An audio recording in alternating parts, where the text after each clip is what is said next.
पुंडलिकावरद हरिविठ्ठल श्री ज्ञानदेव तुकाराम प्रभु रामचंद्र भगवान पवनसुत हनुमान महाराज की जय। शांति ब्रह्म एकनाथ महाराज की जय। श्री संत भगवान बाबा की नहीं गजर नहीं करना हरी श्री गणेशाय नमः श्री सीतारामचंद्राय नमः हनुमान श्री राम किंकर राम रूप चराचर देखे सर्वदा साचर प्रेमातुर श्रीराम। अशा प्रकारे ग्रंथकर्ते सुंदर असं कथेचं योजन करतात। ब्रह्मांडाचा ब्रह्मांड नायक ज्याचा जन्म महोत्सव आज दुपारी 12 वाजता आपण सर्वांनी केलेला अशा ब्रह्मांड नायक रामप्रभूचा भक्त सेवके करावे सांगितले काम। ब्रह्मांड नायक रामप्रभूचा भक्त नव्हे, जेवढे देवाचे भक्त आहेत ते आपल्यासारखं जगाला पाहतात, जगाला द्वैत भावनेने बघत नाही। कपटी महाराज आहे का निसता गंधावाला महाराज आहे? काही काही गंधावाले महाराज आहेत ना निसते, हे खरं साधूला कळत। असो नसो भाव आलो तुझी आठाया म्हणून हनुमंतरायांनी काळ नेमीला बघितलं। आता ह्यो आत काळ आहे, बाहेर गोर आहे ना। महाराज सांगितलं ना तुम्ही, खापरा हिस्सा काळा। मग काय होतं काळ? चित्त होतं का चैतन्य? चित्त तर कोणाचंही काळ आहे। माणसं म्हटलं ना त्याचं मन लईच निर्मळ आहे, कुणी बघितलं जाऊ नाही ना बघितलं।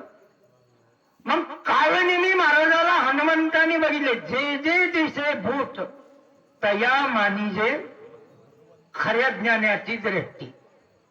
मग तो कोणत्याही वृत्तीतला असो, अभेद वृत्तीतला असो किंवा भेद वृत्तीतला असो, हनुमंतांनी काळनेमीला बघितलं आणि जय हरी केला, जय हरी केला। कारण चर दिसणाऱ्या वस्तू भगवंत रूपी हनुमंताला दिसल्या।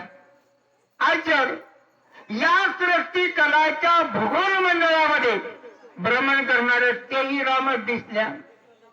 तैसा हृदयामध्ये मी रानू। मग सांगा बाकीचं काय?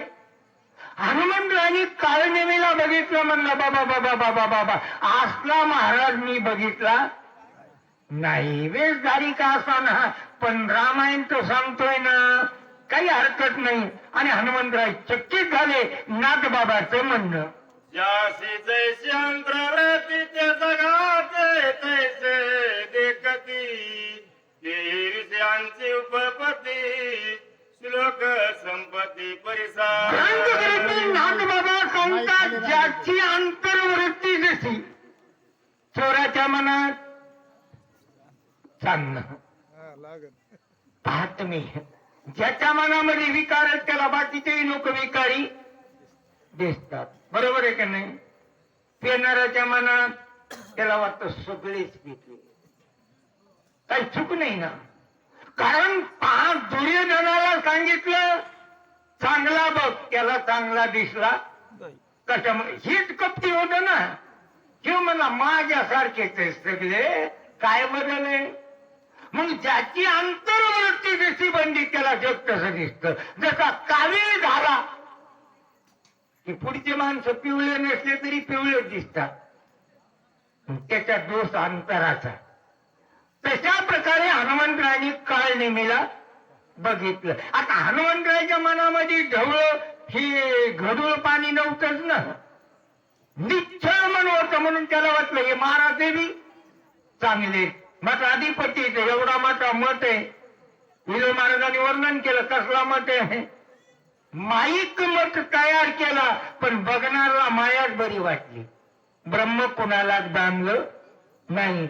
आणि ज्याने ब्रह्म ओळखिलं तो पुन्हा मायेत आला नाही. आम्ही गोष्टी ऐकायच्याच ब्रह्माच्या गोष्टी ऐकायच्याच आणि मायाला जवळच घ्यायचं. दोन्ही पांड्यावर दोन नाचू, एक कोण पुरीच आणि एक कोण पोरा पडचिन पोटी होईन उद्या. आणि गोष्टी ब्रह्माच्या ऐकायच्या नाही.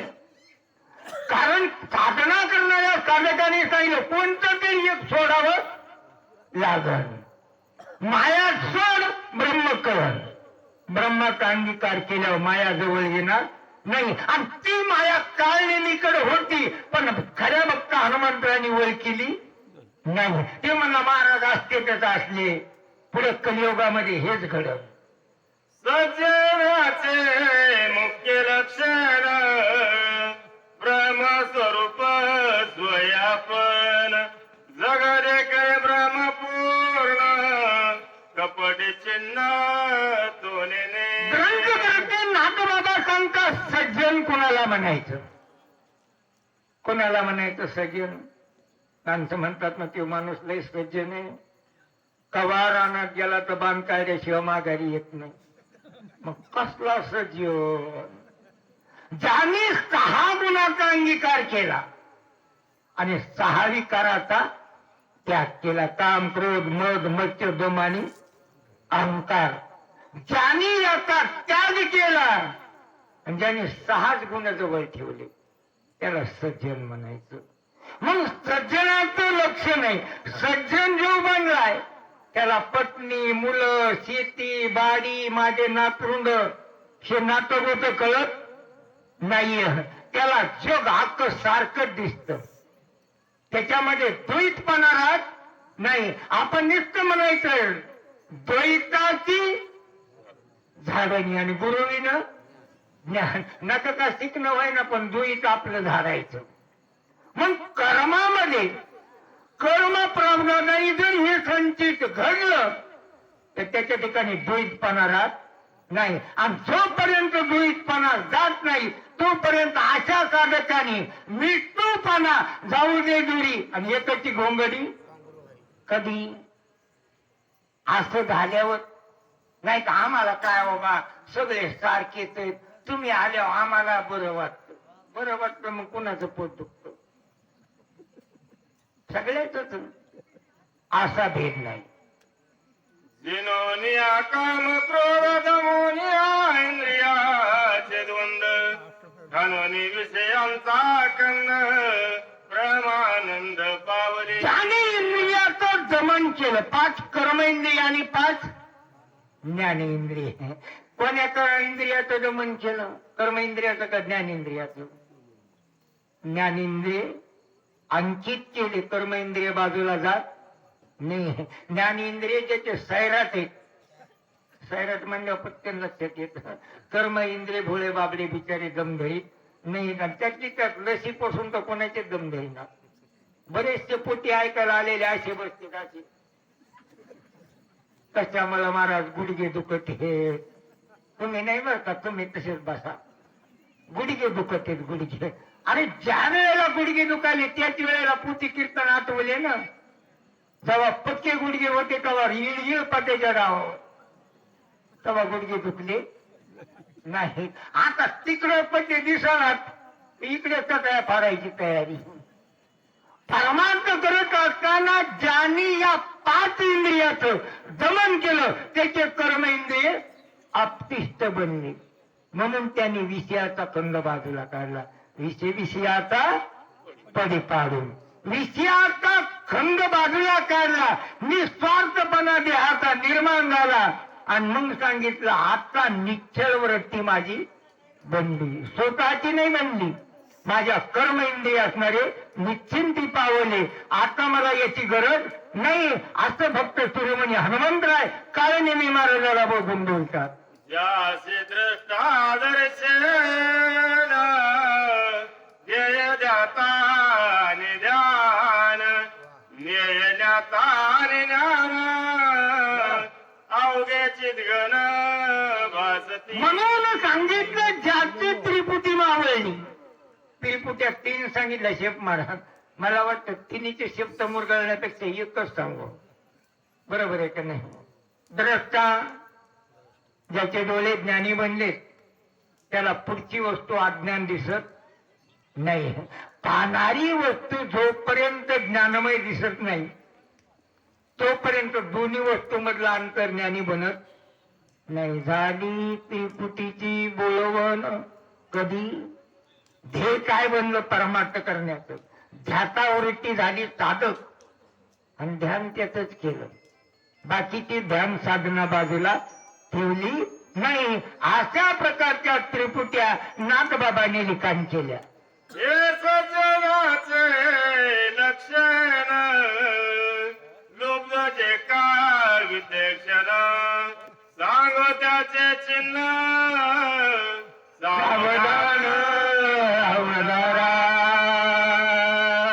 म्हणून नाथबाबा सांगतात आतापर्यंत सज्जनाची माहिती सांगितली. आता काय दुर्जनाची का? सज्जनाची सांगितली म्हणजे काही आसक्तीमध्ये गुंतलेले आहेत ना अशा पामर जीवाची माहिती नाथबाबा सांगतात. द्रव्य लोभ देखे जपासे सदा ओळखे तयासे अनुमात्र अनुलंगी वचनासे मने सर्वशी विदास तुझा. पहा तुम्ही, आपण एखादा श्रीमंत माणूस पुढे दिसला पैशावाला माणूस दिसल्यावर माणूस लांबूनच वाकून राम राम करतो. सावकार धन्याजी दिन झाले सावकाराचे दर्शन. सांगताचे कशाला? पैशावाल्याची वा वा. पैशावाल्याच्या पुढं गुमान माणूस असं खाली वाकून बघतो. तुम्हीच म्हणून आम्ही तुमच्या योगाने आमचा संसार आहे. हे असे भुका लावून हिंडणारा कोण बघत आहे पुन्हा? हे काय त्या